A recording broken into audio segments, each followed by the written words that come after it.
30,000 feet की ऊंचाई पर उड़ते हुए प्लेन में अचानक से लाश बन गए सब लोग। पायलट और क्रू मेंबर्स से लेकर पैसेंजर तक कोई भी इस कहर से नहीं बच पाया। इतिहास की सबसे डरावनी हवाई जहाज दुर्घटना।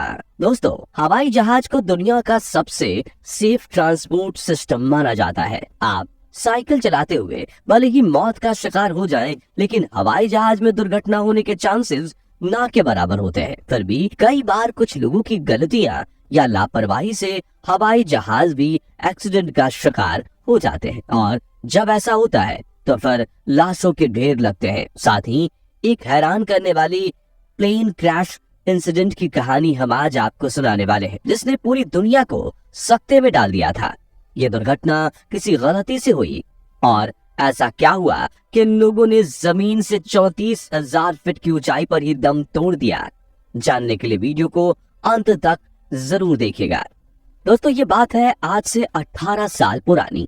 14 अगस्त 2005 का ये दिन था, और सुबह के समय हेलियोस फ्लाइट 522 साइप्रस के लांक्रा इंटरनेशनल एयरपोर्ट से ग्रीस के एथेंस इंटरनेशनल एयरपोर्ट के लिए उड़ान की तैयारी कर रही थी। सब कुछ बिल्कुल ठीक और नॉर्मल था, जिसके बाद सुबह 9:07 पर इस फ्लाइट ने टेक ऑफ किया।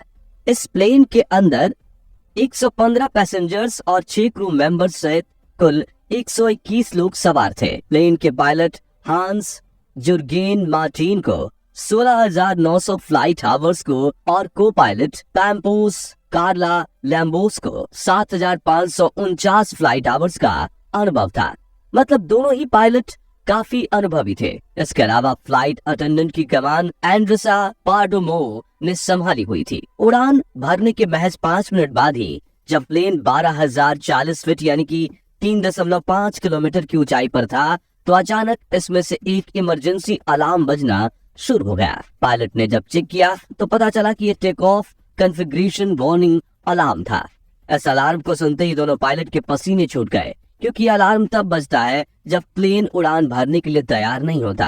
अब ये 12,000 फीट ऊंचाई पर क्यों बज रहा था, इसका दोनों पायलट को कोई अंदाजा नहीं था। ऐसे सिचुएशन में पायलट ने एटीसी यानी कि एयर ट्रैफिक कंट्रोल से संपर्क करना ही बेहतर समझा। मगर पायलट अभी एटीसी को अपनी प्रॉब्लम बता ही रहे थे, तभी कॉकपिट में मौजूद दूसरे कई सारे अलार्म्स एक साथ बजने लगे, और इनका शोर इतना ज्यादा बढ़ गया कि एटीसी को पायलट की आवाज आना ही बंद हो गई। हर बीतते मिनट के साथ पायलट्स की दिक्कत बढ़ती ही जा रही थी। उन्हें कुछ समझ नहीं आ रहा था कि सिचुएशन से कैसे बाहर निकला जाए।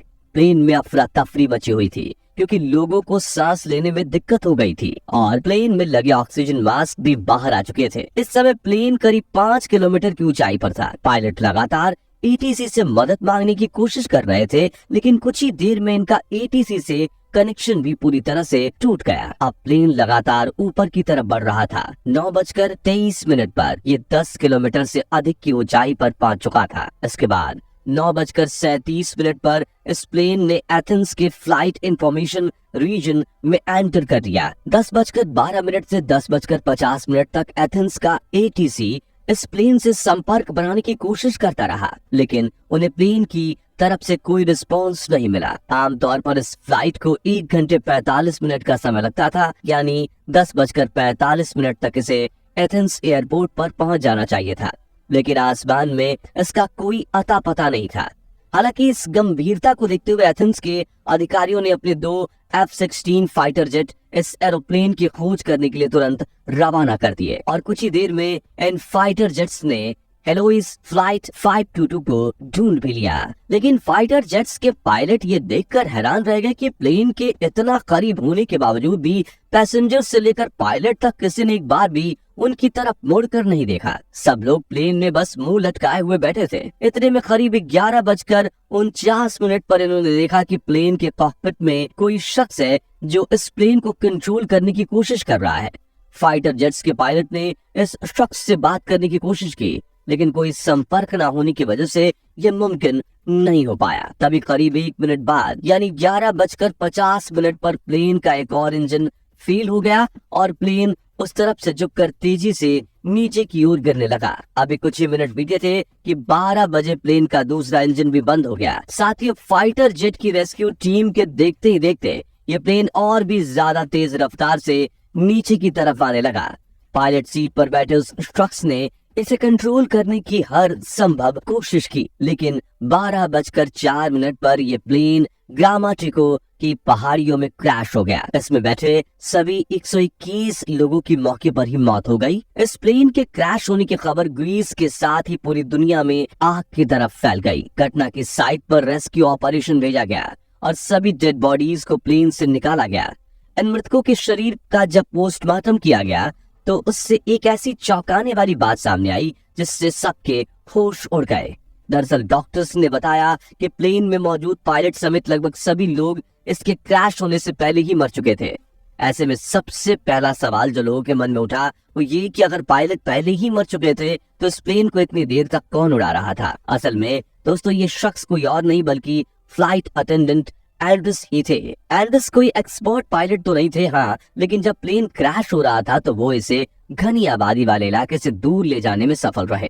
मगर अभी भी इस हादसे के मुख्य जड़ तक पहुंचना बाकी था, और वो ये कि इतने सारे लोग आखिर अचानक से अपनी सीट पर बैठे ही कैसे मर गए। इस क्रैश की छानबीन पूरे जोर शोर से चल रही थी। तब इस केस के इन्वेस्टिगेशन पर काम कर रहे एक ऑफिसर की नजर कंट्रोल पैनल में मौजूद एक ऐसे बटन पर पड़ी जिसे देख ऑफिसर अपना सर पकड़ चुका था।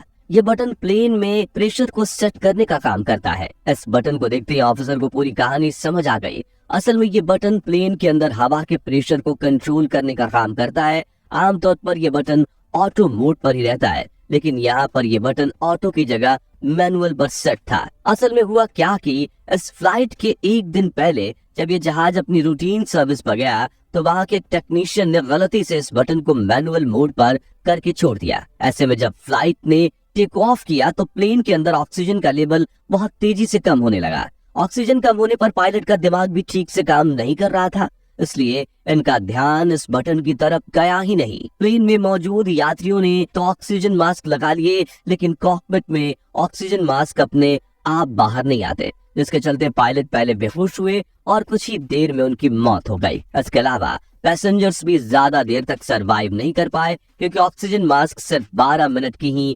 ऑक्सीजन सप्लाई दे सकता है। यानी लोगों ने फ्लाइट के अंदर घुट घुट कर दम तोड़ा था। इस पूरी फ्लाइट में बस एक ही शख्स जिंदा बचे थे और वो थे फ्लाइट अटेंडेंट एंड्रस। वो भी इसलिए क्योंकि एंड्रस एक स्कूबा डाइवर थे, जिससे वो लंबे समय तक सांस रोकने में माहिर थे। एंड्रस अपनी आखिरी सांस तक प्लेन को कंट्रोल करने में जुटे रहे, लेकिन दोनों इंजन फेल होने की वजह से प्लेन पूरी तरह से बेकाबू होकर पहाड़ियों में क्रैश हो गया, और जिस किसी पैसेंजर्स में थोड़ी बहुत सांस बाकी थी वो भी मौत का शिकार बन गए। हालांकि एंड्रस प्लेन को बचा नहीं पाए, लेकिन अपने आखिरी पलों में प्लेन को आबादी वाले इलाकों की तरफ से घुमाकर खुले इलाके में क्रैश करने का जो उन्होंने काम किया वो वाकई किसी हीरो से कम नहीं था। अगर एंड्रस ऐसा नहीं करते तो ये प्लेन रिहायशी इलाकों में क्रैश होकर और भी ना जाने कितने लोगों की जान ले सकता था। ये एविएशन इंडस्ट्री में हुए अब तक के सबसे रेयर और दुखद प्लेन हादसों में से एक था। इस क्रैश के लगभग 15 महीनों बाद ग्रीस के इन्वेस्टिगेशन ऑफिसर ने इसकी फाइनल रिपोर्ट पब्लिश की, जिसमें इस घटना का जिम्मेदार सिर्फ और सिर्फ उस प्रेशर सेट करने वाले बटन को बताया गया।